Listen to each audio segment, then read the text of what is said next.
Alright, so remember the C box is C cross E cross G. We've got an E shaped fourth, G shaped fifth. We're coming down here. For the fourth now, we've got the E shape, and we advance the cage letter 1, cage C-A-G-E-D goes to D minor, and here's our D minor shape right there. So we got a D minor shaped second right there. Okay, and we move along to the fifth. Now we should be playing these across the board. We should be doing the 5 shapes, and we should be playing them to see how they work out.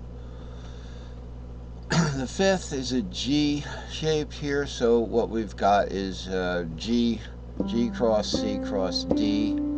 Let's make sure we've got that up here. The fifth is the G shape, so we're actually the G shape would be come on, G shape, where are you hiding? Our G shape is hiding from us today. I knew I was going to run into trouble when I didn't put all the shapes on. Okay. Okay. Today, Mr. G shape isn't here, but it would be, as you know, G cross C cross D. So that's all it's going to say is for that G shape. So there's going to be a substitution for the G shape here. Okay, I'm going to work on this chart just a little bit to make sure I have like G shape up here if it's a substitution. Remember, it's just a substitution.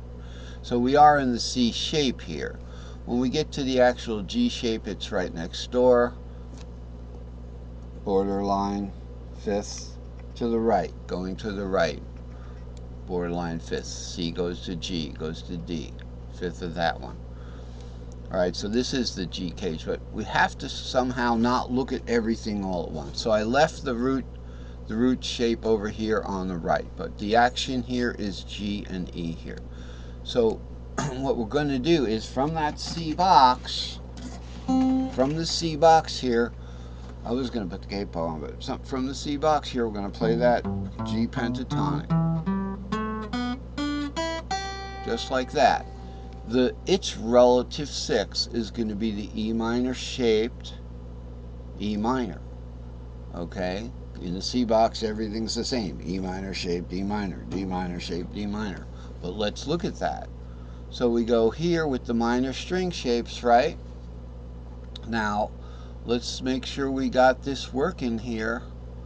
3 to 5 on the C shape, but wait, it's no longer a C shape, it's a G shape. See, so I've got the old numbers here, and I should have put the new numbers. I was afraid if I did that, and so we would like take this 6 here, okay, and we'd actually just substitute it right in here. I was afraid if I did that, I'd lose some information here.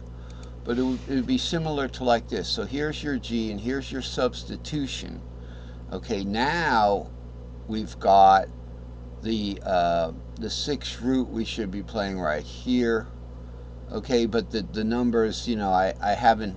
We would be playing the root, and in the root key, we're not playing the root on the minor. We should be, but for some reason over here in the G box, we don't play it. So let's not do that yet, but we will get those numbers there. I promise. I'll get the substituted numbers there for you. So we're going to have to deal with it the way it is. So we're going to play the G shape, and we're going to play the minor from there. Look at the green numbers.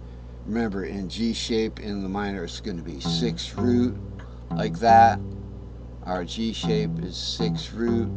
And then we go to G goes to what?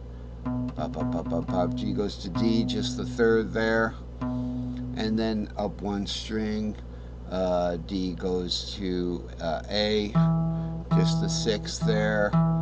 Okay, and then A goes to E. Right? So just the 6th there. E is just the root there. Root of that G. We've done this before. You know how slow it gets. And then up from the E shape, we're going to the C shape with just the 3rd there. The 7 being the 3rd of G. And from the C shape, we're going back up to the G shape with 6 root. Okay, the root is being the fifth is the root of the root number. So that didn't work out so good, but it's good. It's good that we could actually see. This is the use of this chart is we can actually see the triad shapes. Now we go along in the fifth. We go over to the next box, which is A shaped. It's going to be an E-shaped fifth there. So you can see in the E shape, here's your root in E shape, here's your second root in E shape, here's your second inversion, 2, 5, 7. And the relative is going to be 1 cage letter advanced, so it's a D minor shaped E minor right there. So we can see the chart still has limited use. I also wanted to show you about here how to move the line up and down and what we get on the long patterns. I think we're going to have to get to that next time. We can get into this stuff again, moving up and down on the long patterns. Alright, so this chart has some usefulness here too. Okay, so here we have in the long patterns, it may make it easier to move the patterns up and down with the long patterns. Move the pattern up and we go to that long pattern fourth. Move the pattern down, we go to that long pattern fifth. And these are the substitutions you do. And you can do the same root 3, 6 substitutions, string shapes, selection, like note targeting, to get those minors. Okay, in the A shape right here, move it up and you get to that D shape leading into the long pattern for the fourth. Move it down and you get its fifth right there. So that's if we're in an A-shaped root there, starting there. Okay, or if we're just on that particular pattern, we want to go to its fourth too. And the whole thing about going to the fourth and the fifth is to get those relative minors, to get those other 3 minors. Like that, okay? Now I want to talk about, so we've done that and we'll be looking more into that. We don't want to get distracted with the long patterns now as far as, what's going on with them. Okay? Oh, I have to close the drawing. So, we have to move along. So, it's been a pretty good lesson. There are important topics like up here where we have the substitutions listed here. So for this D minor in the C box, you would play the E shape, which is the shape of the fourth, and play 6 root 3 on the string shapes. Why this particular chart is really good, because it has the minor triads colored out real easy. So this is the pentatonic here. Alright, and then we have the minor triads, which is 1 cage letter above, past that, and you have the minor triads right there. Just a little word about half diminished.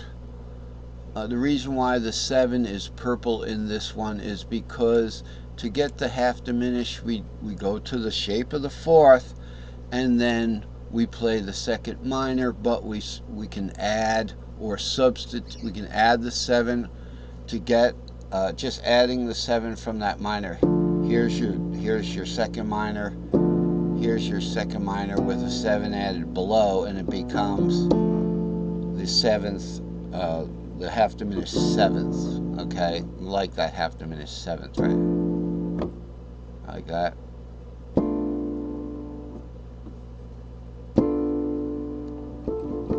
That suspenseful. Alright, or just substitute the 7 for the 6. So I showed that. So we're pretty much done today. It's been a short lesson. It's been kind of a confusing lesson. This is kind of like a wild horse that we have to get a handle on, but I've done my best to explain to you the pros and the cons of this chart, number 265. It's been a great lesson. Again, follow the instructions to get to the Facebook page below, and I will see you next time. Keep practicing. Remember, don't forget the string shapes are the first things you have to learn.